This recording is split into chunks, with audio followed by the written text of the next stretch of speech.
দাঁড়িয়ে কিন্তু সবটা শুনছিলাম, কিন্তু এখন আর নয়। আপনারা টাকাটা নিয়েছেন কি নেননি এটা এখনই খোলস হয়ে যাবে।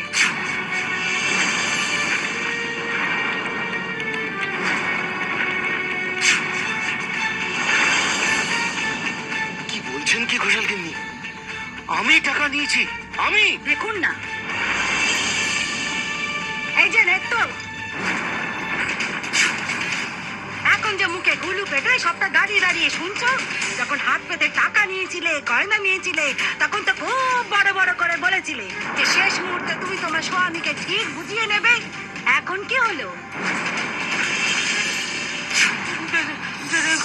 কোথায় কোথায়? একদম অস্বীকার করার চেষ্টা করবে না।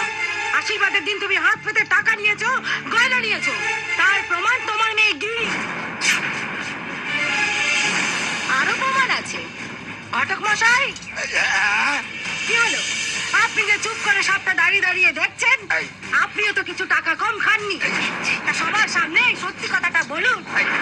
আমি তো বলেইছি, আমি তো আগেই মাস্টার গিন্নিকে বলেছি এই পাত্র সম্বন্ধে সব কিছু তো লুকিয়ে যায়নি। কি মাস্টার মশাই, এবার প্রমাণ হলো তো আপনারা টাকাটা নিয়েছেন নাকি নেননি? শুধু শুধু আমাদের নামে দোষারোপ করছিলেন। আচ্ছা